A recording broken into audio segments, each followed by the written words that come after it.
Well, hello. It's Wednesday. That's my favorite day of the week. I'm Janet, and this is the Higher Self Voice, and I welcome both the watchers or the viewers and the listeners to the show. Today is a big day. I've promised maybe more than I can effectively handle. But I'm one that if I advertise I'm going to talk about something, I do. So it might be a slight rush. If I go over a few minutes, I might go over a few minutes. In any case, today we're going to talk about the energetic body called the habit body. Remember that nice chart I put up that showed the four energetic or etheric bodies the higher selves often talk about? The thought form body, the habit body, the emotional body, and the creative body. I covered the thought form body, the nature of thought, how to neutralize the thought energy, etc., etc. In the previous three shows, previous to today's show. And today I'm moving on to one of the other etheric bodies called the habit body. Okay. So unlike the thought form body, the habit body doesn't contain thought forms or magnetic energy. It works differently, and I want you to imagine a beach. The tide has just gone out, and you have a beautiful landscape of sand. Okay. Now, when somebody walks on it, it leaves footprints, or when somebody drives over it, like with a dune buggy or something, it leaves tracks. Well, the energy in the habit body is very similar. It is a field of energy that gets imprints in it. Now, where do the imprints come from?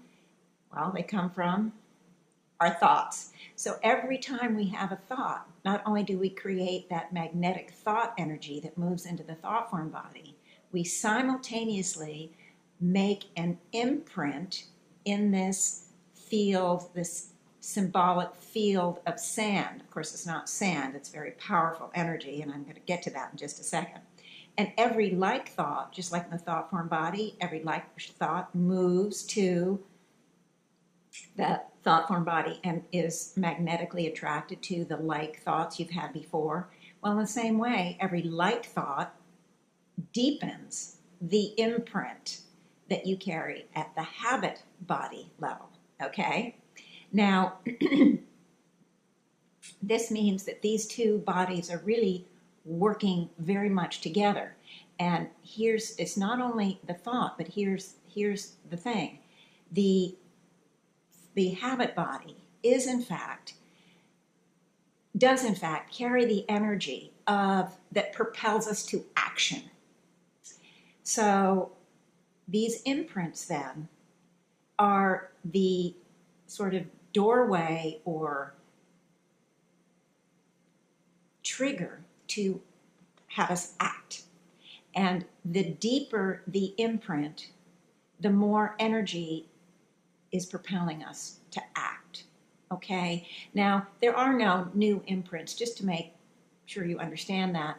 We've had every kind of thought over some lifetime and many, many lifetimes. All right? So just like there's really no new thought forms that are created, they're just added to by the current thoughts we're having now. It's the same with the habit body. Now, okay, let me just check my notes because I'm telling you this is just bit off a lot today. Okay. So sometimes the thoughts, the actions that we take come from very ingrained habit patterns, very engraved, very deep imprints or crevices that we unconsciously repeat the same kind of action without even thinking about it. And some of them are relatively neutral. Some of them are relatively insignificant. Like I, for one, I know that when I'm putting on my pants in the morning, I always put my left leg in first. Does it matter one way or the other? Not really. There's a lot of those kind of neutral or insignificant actions or habits that we have that we literally never think of. And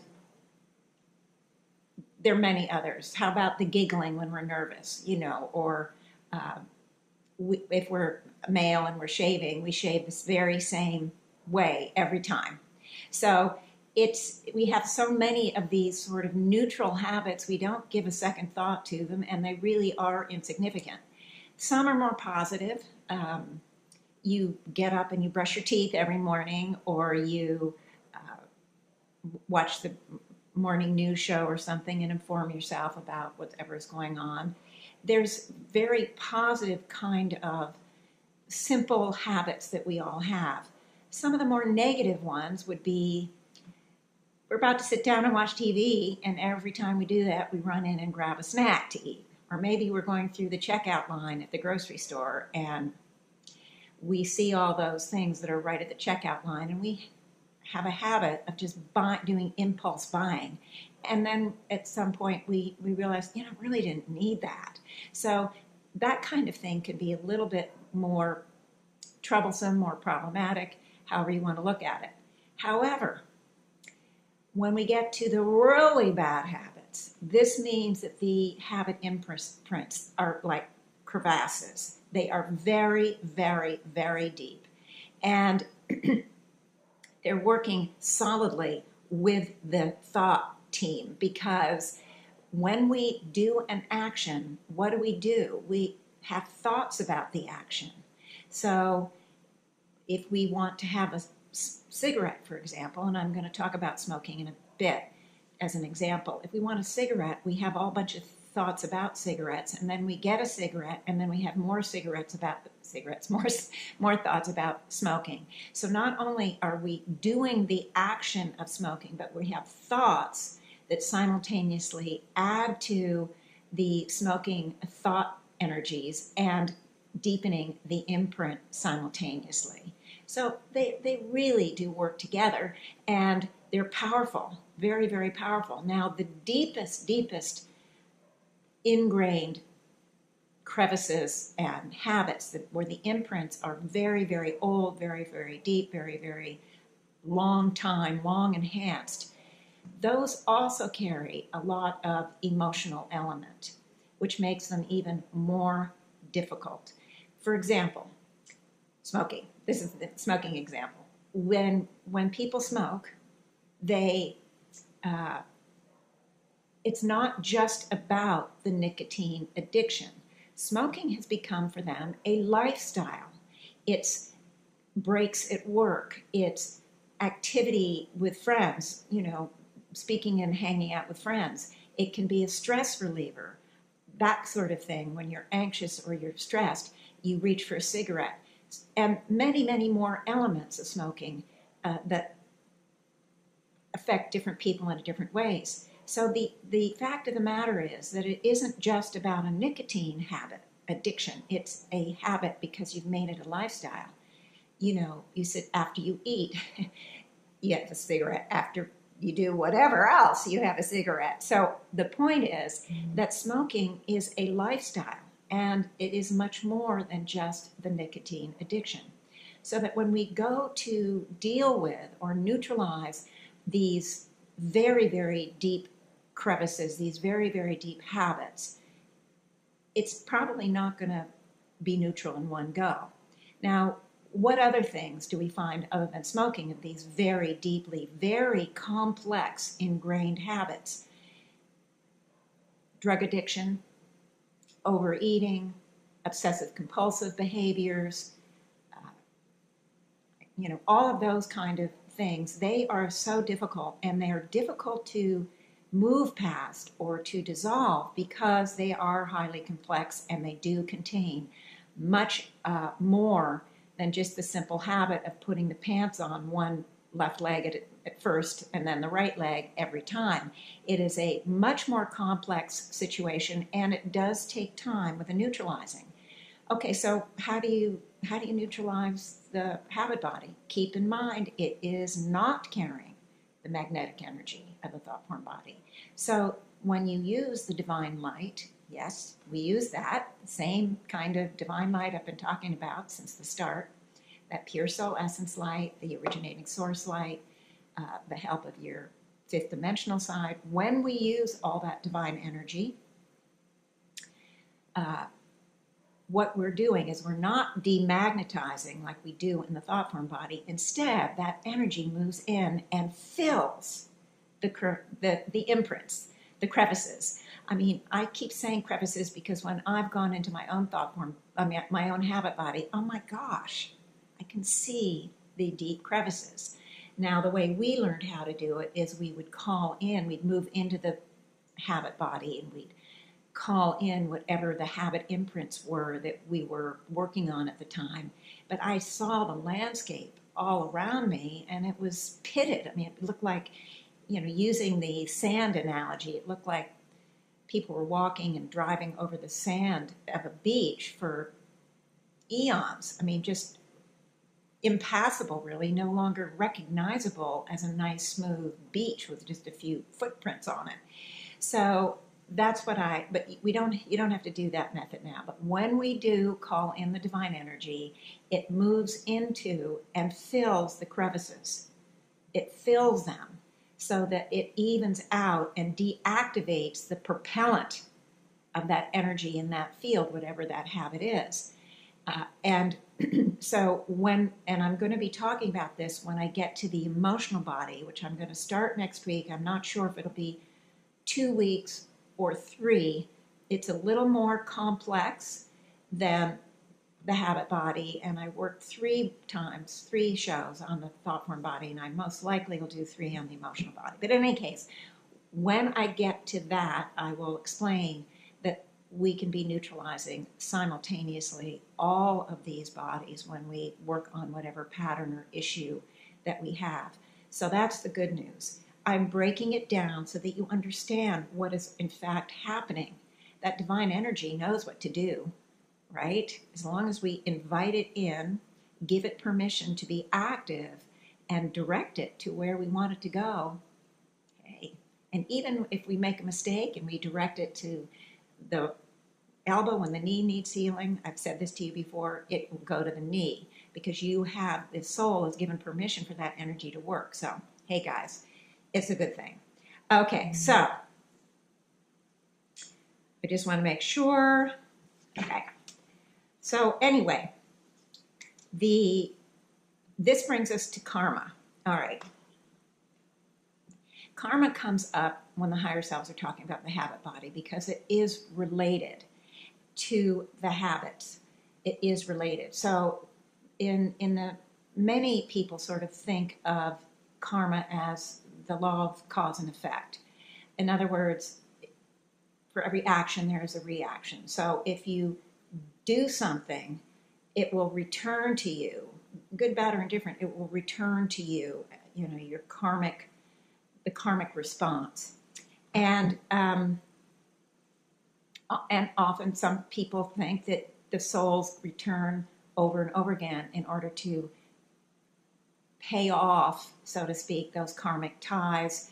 And anyway, so that's, I think, generally what it can be what it is out there. I don't know that much, but that's what the higher selves have indicated. As you know, I don't really study the other modalities, but I'm just giving you the higher selves perspective, all right? You can stand between belief and disbelief in that center of neutrality, and I really recommend you do that because I'm about to tell you some very interesting information that might be hard for you to wrap your head around. Okay, now what the higher selves say, they present a little bit different viewpoint. They say that karma is really a habit. So often we are unaware. We don't understand the energetic body. We don't understand what's really going on, and we play out over and over again the repeating patterns in our lives, lifetime after lifetime even, because we're just not aware of what is going on and what is driving us. So we move into the continual habit of repeating patterns like poor relationships or financial hardship or struggles or pains or whatever it is that we repeat. And we all have repetition in our life. That's for sure. So, okay. So, but the higher selves go on to explain that karma really isn't related to the soul. It is related, the karmic action is related to the energetics that we carry. Okay? What the situation is that as we've gone through this life and all of our lives, we keep creating these energetics the thought energy, the habit energy, the emotional energy, which I haven't explained yet. And it's these energetics that create the fuel for our outer reality. That's what's creating our outer reality. And I will be explaining that too after I do the emotional body. And we just kind of allow it to go. The soul, in essence, gives permission for the energetics to be in charge of our life. I know. It gives permission for the bad relationships or the poor financial situations or the struggles in any way, ways, and all of our difficulties. We allow it because we kind of just stand by, and it's usually because we don't know we have that pure soul essence inside, guys. We don't realize, and even if we know we have something inside, we may not know how to use it, how to access it, how to activate permission. And so we just kind of become the victim, so to speak, and just keep repeating the habits, the actions, the poor patterns, the difficulties, the issues, whatever it is we're carrying on. We just allow them to repeat because we don't realize that all we need to do is neutralize those. That's all we need to do to break the karmic ties. We only need to tune in to that divine energy inside, access it and activate it and neutralize, dissolve, and get rid of those energetics. Then instead of being a victim of our energetic bodies, we move into being in charge. Now, so in fact, the higher self said there isn't any karma whatsoever but one, and I'll get to that in a second. There isn't any karma that we can't dissolve at a moment. We don't, at the soul level, need to allow it just to keep repeating itself. Now, it doesn't mean that it wouldn't take some time to dissolve and shift all of our patterns, but you've heard my result shows. You know the amazing changes you can bring into your lives because of this work.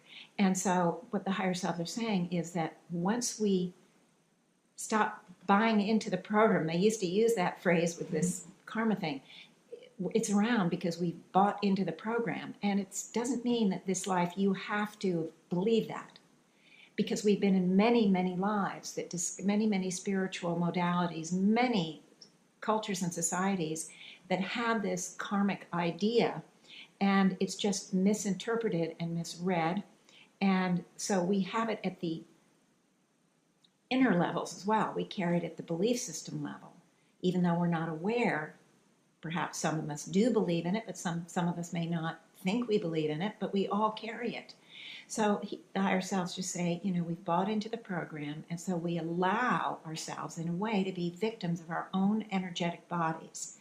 And once we understand we carry that divine nature within, that we can deal with all of that, all of those karmic patterns can be dissolved. Okay. The one thing that can't be dissolved, one thing that can't be forgiven, the one thing that can't be just neutralized away is the killing off of the physical body. That's the one reason the human soul continues to incarnate, not the only reason. I mean, we incarnate for a lot of reasons, but we will always continue to return until we get the idea that the body is as important as the soul. So that the killing off of the body, in fact, imprisons the soul in the human kingdom. Why? Because we can't graduate. Now, many listening to this show are already fifth dimensionals carrying the dual soul nature. But we had to realize it when we were moving the human through the human kingdom. The humanities at this moment have to get to that point that it's not just the soul that is everlasting, that it's also the body. And so once at the human soul level, that realization and understanding and that knowingness comes in, then that individual, that person is ready to go through the process of graduating into the fifth dimension. So that's the one thing we can't neutralize. We can't, the higher selves say in quotes, it's the one unpardonable sin, because there really isn't sin in the way we look at it. That's why they would put quotes around it.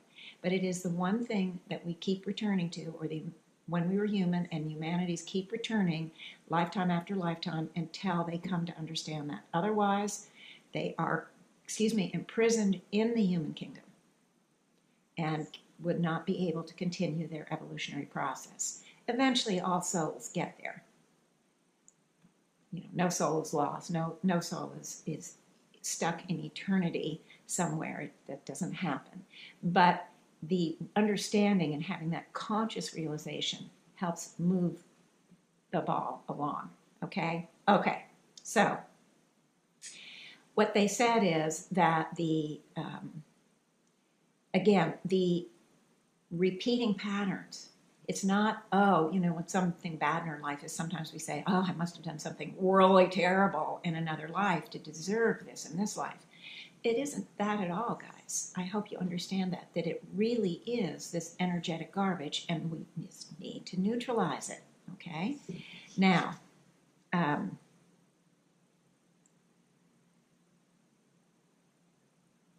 the other part I want to bring to your attention is if we are creating these energetics through thought, through action, we're creating the imprints, we're creating the energy identities, the thought forms, the altered realities in the thought form body. We're doing that. These energies are soulless and mindless and will-less. They are simply energy, the energy in the thought form body being the magnetic energy, the energy in the habit body being the energy that, guess what, propels us to action. Well, if we've created the energies, we can create it. The higher selves, I have a handy dandy quote I'm going to read you. The key phrase here is, nothing can happen to me in the soul unless in the soul I've allowed it to be there or I have created it. In essence, what they're saying is that we're not puppets of a male god. We're not puppets of a female god. We're not even puppets of the originating source. In fact, originating source, in one way you could look at it, is our puppet, because we carry it and we can use that energy any way we want. If we've created it, we can uncreate it. So we can move from the victim place, where the energies are creating all of our patterns, to the place of being the directing identity and moving into the lives that we truly want for ourselves.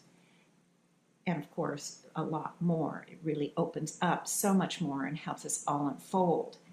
Okay, so we can will for ourselves to do the clearing, to do the cleaning up, to do the dissolving and neutralizing, instead of just standing by and allowing ourselves to be victims of our energetic field.